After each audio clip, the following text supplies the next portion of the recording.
Bonjour. Dans cette capsule, on va parler des différentes fonctions qu'on retrouve dans les molécules organiques. Donc, dans les molécules organiques, il y a certaines fonctions, certains arrangements d'atomes qu'on retrouve de façon beaucoup plus fréquente. Donc, cette capsule va permettre de les différencier, d'apprendre à les reconnaître. Le premier type de fonction qu'on va examiner, c'est les fonctions qui sont associées aux chaînes de carbone. Donc, par exemple, lorsqu'on a plusieurs atomes de carbone qui sont liés entre eux et qu'on a uniquement des carbones qui sont liés ensemble avec des liaisons simples et des liaisons CH, on va référer à cette fonction comme la fonction alcane. Quand on a des atomes de carbone qui sont liés ensemble par une liaison double, on va appeler cette fonction une fonction alcène. Et lorsqu'on a des atomes de carbone qui sont liés ensemble par une liaison triple, on va appeler cette fonction une fonction alcyne. Donc, pour les trois fonctions qui sont à l'écran, la particularité, c'est surtout au niveau des angles de liaison. Les alcanes possèdent des carbones qui sont hybridés sp3 avec des angles de liaison de 109 degrés. Les alcènes, donc les deux atomes de carbone qui sont reliés ensemble par une liaison double, ont une hybridation sp2 et des angles de liaison de 120 degrés, alors que les alcynes, les deux carbones qui composent la liaison triple, ont une hybridation sp et ont des angles de liaison de 180 degrés. Une autre famille de fonctions, c'est les fonctions principales. C'est des fonctions qui vont être importantes lorsqu'on va nommer les molécules. On va souvent rencontrer une fonction alcool. Donc la fonction alcool, c'est un groupement OH qui est lié à un atome de carbone. On a aussi les fonctions amines.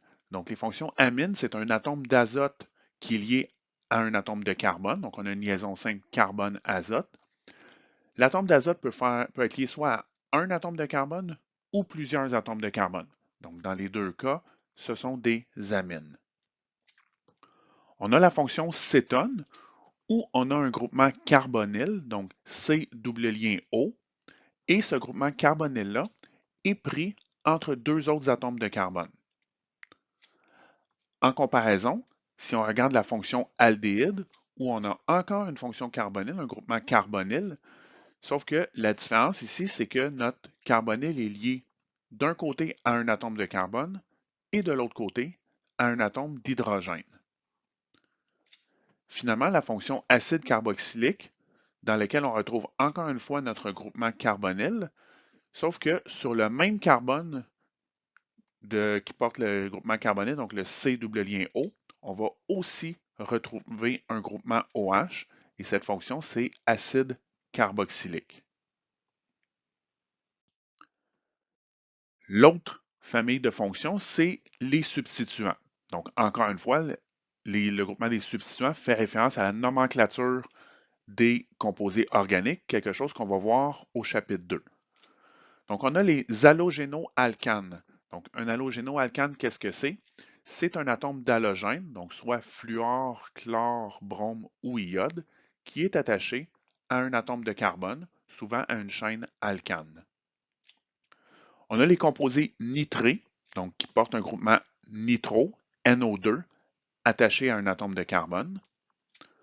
Et on a la fonction éther, où on a un oxygène qui est pris entre deux atomes de carbone.